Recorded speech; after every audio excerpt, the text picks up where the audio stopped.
அம்மா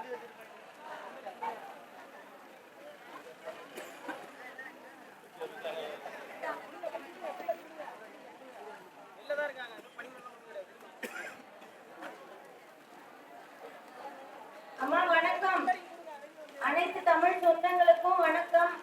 நான் நாம் தமிழர் கட்சியின் வேட்பாளர் மருத்துவர் அபிநயா. ஒரு வேட்பாளரே உங்க முன்னாடி வந்து நான் நின்று பேசுறேம்மா, இந்த மாதிரி யாராவது பேசுவாங்களா, உங்க முன்னாடி வாக்குறுதி கொடுப்பாங்களான்றத நான் போனதுக்கு அப்புறம் சிந்திச்சு பாருங்க. நான் ஒரு 2 நிமிஷம் உங்க முன்னாடி பேசுறேம்மா, கொஞ்சம் கவனிங்க, கொஞ்சம் கவனிங்க. என் முன்னாடி இருக்கிற எல்லாருமே என்னுடைய சொந்தங்கள் தான்.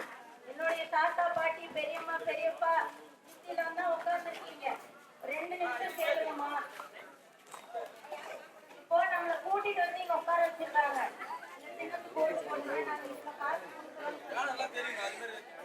ஆனா அந்த 10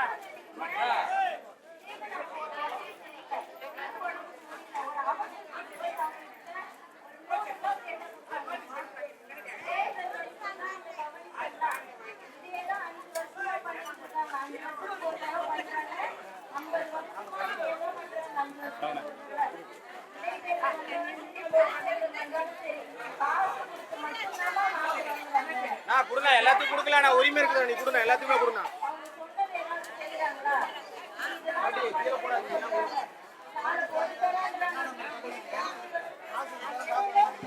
ஓட்டு போடுறது உங்க உரிமை. 1000 2000 கேட்காதீங்க.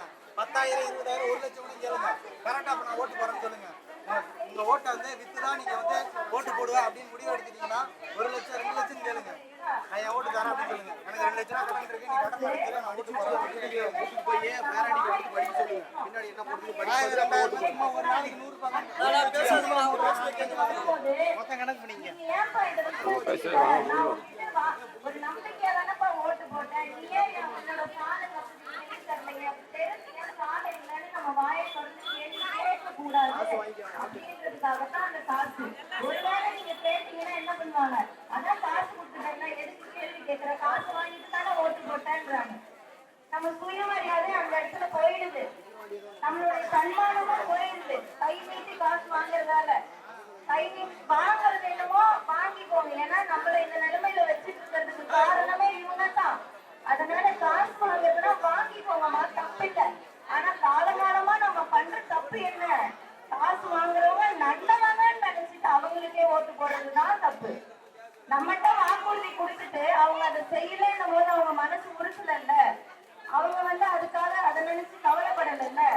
அப்புறம் எதுக்கு நீங்க காசு வாங்கிட்டு அவங்களுக்கு தான் ஓட்டு போடணும்? இல்லாட்டி நம்ம மனசாட்சி உறுத்துறோம், இல்லாட்டி அது தெய்வ குற்றமாயிரும் ஏன் நினைக்கிறீங்க?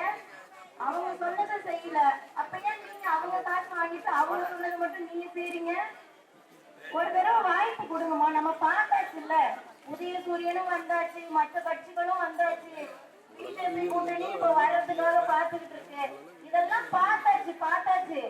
ஒரு தடவை ஒரு புதுசா ஒரு கட்சி வந்து நிக்குது. புதுசான கட்சி இல்ல, அங்கீகாரம் அதனால அவருக்கு ஜூம் வச்சுக்கலாம் கொஞ்சம். எங்க முகத்தெல்லாம் பாருங்கம்மா. எங்கன்னா வெள்ளை சட்டை வெள்ளை வேட்டி கட்டிக்கிட்டு பல லட்சம் கொள்ளடிச்சு வச்சுக்கிட்டு எங்க பேரம் பேத்திங்களுக்கெல்லாம் வானிலையில வாழ்ந்துட்டு வர பிள்ளைங்க மாதிரியா தெரியுது. அவங்க எல்லாம் வருவாங்கம்மா, வந்தாங்கன்னா காசு கொடுப்பாங்க. எலெக்ஷன் முடிஞ்சு அடுத்த நாள் கூரைய கொட்டாயெல்லாம் பிரிச்சு சேரெல்லாம் மடிச்சு வச்சுட்டு கிளம்பிடுவாங்க. ஆனா நாங்க எப்படி 13 வருஷமா கத்துறோம், வாய்ப்பு கொடுங்கம்மா, ஒரு தடவை வாய்ப்பு கொடுங்கம்மா, ஒரு தமிழர்கள் ஆடுறதுக்கு வாய்ப்பு கொடுங்கம்மா, தமிழ் மக்களை பாசமா நேசிச்சு உங்களுக்கு தேவையானதெல்லாம் செஞ்சு கொடுக்கறதுக்கு ஒரு தமிழ் பெண்கள் வந்தாதான், தமிழ் மகள் வந்தாதான், தமிழ் மகள் வந்தாதாமா செய்வான்ட்டு நாங்களும் பேசுறோம். நீங்களும் நம்ப மாட்டீங்க.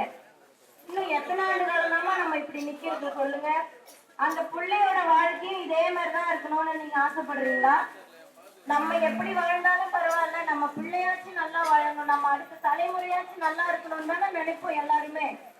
அப்படியே அந்த பிள்ளைங்களுக்கு வழிவிட மாட்டோம்.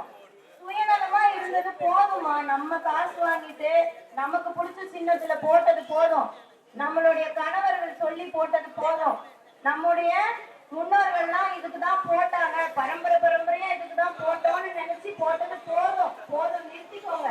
ஒரு வாய்ப்பு கொடுங்கம்மா, நம்ம அடுத்த தலைமுறையினருக்காக ஒரு வாய்ப்பு கொடுங்க. எதிர்கால அவங்க எப்படி இந்த மண்ணை வச்சிருக்காங்கன்றதுக்கு ஒரே ஒரு எக்ஸாம்பிள் ஒரு சாம்பிள் காட்டுறேன்னு சொல்றேன். நீங்க மட்டும் எனக்கு வாய்ப்பு கொடுத்து பாருங்க. இந்த விக்கிரவாண்டியில ஒரே ஒரு டாஸ்மாக் கூட இல்லாம நான் மூடி காட்டுறேன். இது சத்தியமா, இது சத்தியம். ஒரு பெண் பிள்ளை உங்க முன்னாடி நின்னுட்டு இந்த நேரத்துல சொல்றேன், இத கேட்டுக்கோங்க. நீங்க சுத்தி பார்த்தா கூட எந்த சந்தில மூலையில தேடனா கூட ஒரு டாஸ்மாக் கடையை பார்க்க முடியாது. நீங்க ஒரு சாராய பாக்கெட்ட பார்க்க முடியாது. ஒரு வாய்ப்பு கொடுங்க. ஆனா டீயை கொடுத்துட்டு அனுப்புங்கடா. நாங்க வந்தோம் ஏன்னா அப்படி அனுப்புறீங்க? டீ டைம் தான் வந்துருச்சுல, டீ கொடுத்துட்டு அனுப்புங்க. என் மக்களுக்கு அதையாவது செய்யுங்க.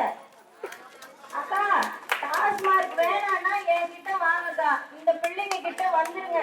உங்க பிள்ளைங்க எல்லாம் வளர்ந்து படிக்கணுமா குடிக்கணுமான்னு யோசிச்சு பாருங்கக்கா. ஒரு தடவை வாய்ப்பு கொடுங்க. மருத்துவ படிப்பு படிச்சுட்டு 2 டிகிரி முடிச்சுட்டு நான் உங்க முன்னாடி வந்து நிக்கிறேன்னா கொள்ளடிக்கணும்ன்றதெல்லாம் எங்க முகத்தை பார்த்தா தெரியுதா? எங்களை பார்த்தா இப்ப உங்க பக்கத்து வீட்டு பிள்ளை மாதிரி தானே இருக்கேன். உங்க சொந்த ரத்தத்தை கைவிடாதீங்க. இதுக்கு மேலேயும் வந்து கத்தணும்னா எங்க கிட்ட ஒரு அதிகாரத்தை கொடுத்துருங்க. நாங்க எல்லாத்தையும் சிறப்பா செஞ்சு தரோம். ஒரு வாய்ப்பு கொடுங்கம்மா. நீங்க வாக்களிக்க வேண்டியிருக்கீங்கன்னா நாம் தமிழர் கட்சியின் மைக் சின்னம் ஒலி வாங்கி எனப்படும் மைக் சின்னத்துல 2வது வரிசையில. அம்மா அம்மா நான் சொல்றதா சொல்லிட்டேன். இதுமே உங்க கையில தான் இருக்கு. அவங்க தான் கிளப்புறத பார்த்தாலே உங்களுக்கு தெரியும். நேர்மையானவங்கன்னா உட்காரு, நீ பேசலாம் கேளு, நீ போய் முடிவு பண்ணுன்னு சொல்லிடுவாங்க.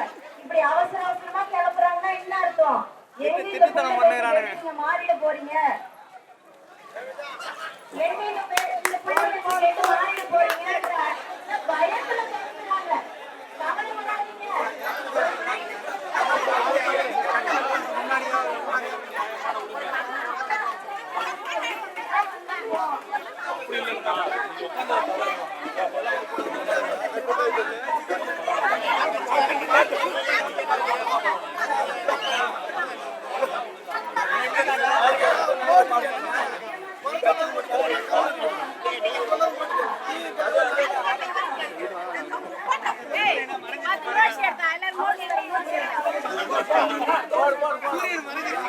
யாரு அது மறைஞ்சுன்னா இந்த ஊரே மறந்துடும்.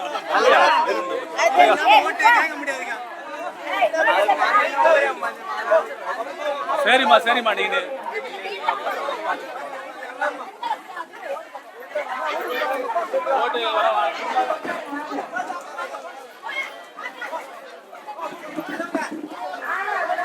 ஒரு நாளைக்கு எவ்வளவு கொடுக்கணுமோ அவ்வளவு கொடுத்து டீயை கொடுத்து அனுப்புங்கண்ணா. ஒரு முடிவு பண்ணிக்கோங்க. அந்த மடிச்சு வைங்க. மடிச்சு வைங்க. வீட்டுக்கு போய் படிக்கணும். மடிச்சு வைங்க.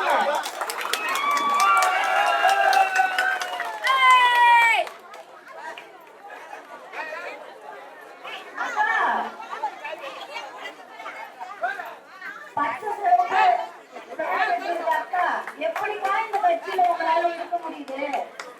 இந்த பிள்ளைக்கு நாளை பின்ன ஒரு பையனை பார்த்து கல்யாணம் பண்ணி வைக்கணும்னா அந்த பையன் குடிகாரனா இருந்தா பரவாயில்லையா? உங்க வீட்டு பிள்ளைக்கு நல்லா கிடைச்சா கூட பரவாயில்ல. இந்த பெண்களோட பிள்ளைகள் எத்தனை பேர் இருப்பாங்க? அந்த பிள்ளைங்க எல்லாம் குடிகார குடிச்சுன்னா கிடைச்சா நீங்க என்னக்கா பண்ணுவீங்க? எப்படிதான் இந்த மாதிரி மக்கள் ஆண்கள் இருந்தா கூட பரவாயில்ல, பெண்கள் எப்படி இந்த சாராய வியாபாரியான சாதனைக்கு துணைக்கு வரீங்கன்னு தெரியலையே.